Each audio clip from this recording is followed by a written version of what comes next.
خودی کا نہار لا الہ السلام علیکم ورحمۃ اللہ وبرکاتہ۔ الحمدللہ رب العالمین، اللہم صلی علی محمد وعلی آل محمد وعلی اصحاب محمد۔ آج ہمارے ہاتھ میں یہ ایک کتابچہ ہے شہادت امام حسین رضی اللہ تعالیٰ عنہ کے نام سے، اور یہ کتابچہ دراصل سید ابو الاعلیٰ المودودی رحمہ اللہ کا ہے، جو کہ جماعت اسلامی کے امیر بھی تھے، بانی بھی تھے، اور انہوں نے شہادت امام حسین کو لوگوں کو سمجھانے کے لیے ایک تقریر کی۔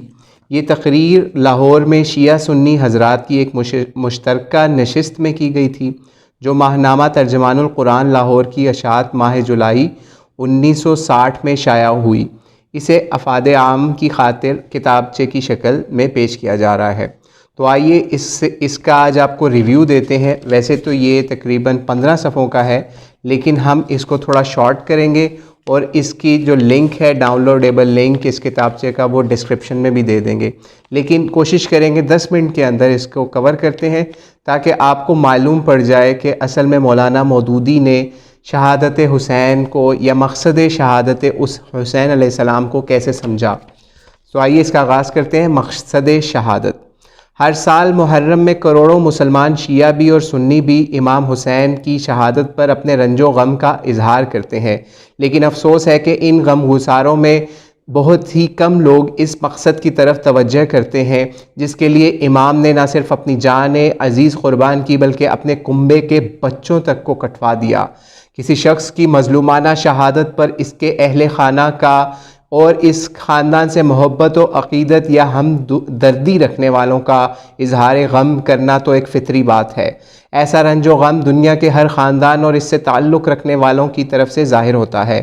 اس کی کوئی اخلاقی قدر و قیمت اس سے زیادہ نہیں ہے کہ اس شخص کی ذات کے ساتھ اس کے رشتہ داروں کی اور خاندان کے ہمدردوں کی محبت کا ایک فطری نتیجہ ہے۔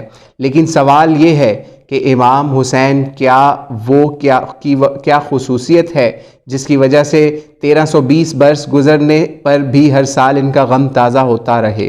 اگر یہ شہادت کسی مقصد عظیم کے لیے نہ تھی تو محض ذاتی محبت اور تعلق کی بنا پر صدیوں کا اس غم کو جاری رکھنے کا کوئی معنی نہیں ہے، اور خود امام کی اپنی نگاہ میں اس محض ذاتی و شخصی محبت کی کیا قدر و قیمت ہو سکتی ہے؟ انہیں اگر اپنی ذات اس مقصد سے زیادہ عزیز ہوتی تو وہ اسے قربان بھی کیوں کرتے؟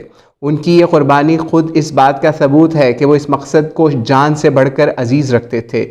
لہٰذا اگر ہم اس مقصد کے لیے کچھ نہ کریں بلکہ اس کے خلاف کام کرتے رہیں تو محض ان کی ذات کے لیے گریہ وزاری کر کے اور ان کے قاتلوں پر لعن طعن کر کے قیامت کے روز نہ تو ہم امام کی کسی داد کی امید رکھ سکتے ہیں، اور نہ یہ توقع کر سکتے ہیں کہ ان کا خدا اس کی قدر کرے گا۔ اب دیکھنا یہ ہے کہ وہ مقصد کیا ہے۔ کیا امام تخت و تاج کے لیے اپنی کسی ذات استحقاق کا دعویٰ رکھتے تھے اور اس کے لیے انہوں نے سر دھڑکی بازی لگائی؟ کوئی شخص بھی جو امام حسین کے گھرانے کی بلند اخلاقی سیرت کو جانتا ہے یہ بدگمانی نہیں کر سکتا، یعنی کہ انہوں نے یہ سب کچھ اپنے خاندان کے وقار یا پھر انہوں نے یہ صرف اور صرف تخت حاصل کرنے کے لیے کیا۔ یہ بدگمانی نہیں کر سکتا کہ یہ لوگ اپنی ذات کے لیے اقتدار حاصل کرنے کی خاطر مسلمانوں میں خون ریزی کر سکتے ہیں۔ اگر تھوڑی دیر کے لیے ان لوگوں کا نظریہ ہی مان لیا جائے جن کی رائے میں یہ خاندان حکومت پر اپنی ذاتی استحقاق کا دعویٰ رکھتا تھا، تب بھی حضرت ابوبکر سے لے کے امیر معاویہ تک 50 برس کی پوری تاریخ اس بات کی گواہ ہے کہ حکومت حاصل کرنے کے لیے لڑنا اور کچھ تو خون کرنا ہرگز ان کا مسلک نہ تھا۔ اس لیے لامحالہ یہ ماننا ہی پڑے گا۔ امام علی کی مقام کی نگاہیں اس وقت مسلم معاشرے اور اسلامی ریاست کی روح اور اس کے مزاج اور اس کے نظام میں کسی بڑے تغیر کے آثار دیکھ رہی تھی، جسے روکنے کی جدوجہد کرنا ان کے نزدیک ضروری تھا۔ حتیٰ کہ اس راہ میں لڑنے کی نوبت بھی آ جائے تو نہ صرف جائز بلکہ فرض سمجھتے تھے۔ آگے ہیڈنگز ہم پڑھتے ہیں کہ کیا وہ تغیرات تھے جو امام کی نظر میں تھے جس کے لیے انہوں نے جہاد و قتال کا رستہ یا قیام کا رستہ اپنایا۔ اچھا جی، وہ تھے جناب، ہیڈنگز ہم پڑھتے ہیں، ڈیٹیلز آپ ڈسکرپشن میں لنک ہے وہاں سے بھی پڑھ سکتے ہیں۔ ہیڈنگز میں ہے ریاست کے مزاج، مقصد اور دستور کی تبدیلی۔ پھر اس کے علاوہ نقطہ انحراف، ریاست کے مزاج کی تبدیلی کی جب بات کریں تو وہ تغیر کیا تھا؟ ظاہر ہے کہ لوگوں نے اپنا دین نہیں بدل دیا تھا، حکمرانوں سمیت سب لوگ خدا رسول کو مان رہے تھے پہلے مانتے تھے، مملکت کا قانون بھی نہیں بدلا تھا، ٹھیک ہے۔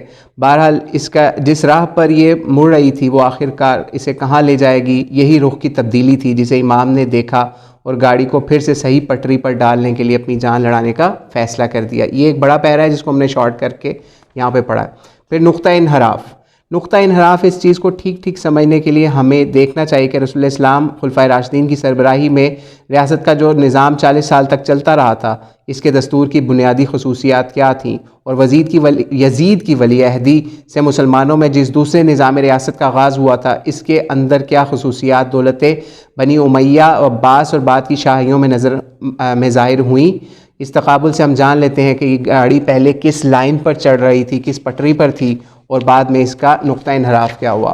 پھر انسانی بادشاہی کا آغاز، اس کا بھی اس کے اندر ذکر ہے کہ یزید کی ولی عہدی سے کس طریقے سے انسان کی بادشاہت کا آغاز ہو رہا تھا۔ امر بالمعروف اور نہی عن المنکر کا تعطل، اس کے بارے میں بھی یہاں پر بیان آیا ہے کہ کس طریقے سے امر بالمعروف و نہی عن المنکر کا تعطل یہاں پہ آ رہا تھا، اس کے اوپر بھی مولانا مودودی نے اچھا بولا اور لکھا ہے۔ اچھا جی، اس کا امر بالمعروف و نہی عن المنکر کا تھوڑا سا پڑھ دیتے ہیں یہاں پہ۔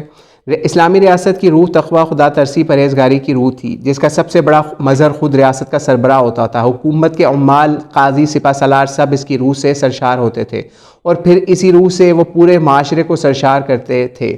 لیکن بادشاہی کی راہ پر پڑتے ہی مسلمانوں کی حکومتوں اور ان کی حکمرانوں نے قیصر و کسریٰ کے رنگ ڈھنگ ڈھاٹ باٹ اختیار کر لیے۔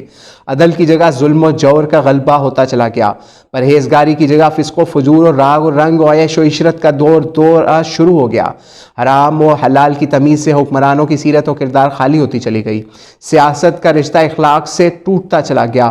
خدا سے خود ڈرنے کی بجائے حاکم لوگ بندگان خدا کو اپنے آپ سے ڈرانے لگے، اور لوگوں کو ایمان و ضمیر و بیدار کرنے کے لیے بجائے انہیں اپنی بخششوں کے لالچ سے خریدنے لگے تھے۔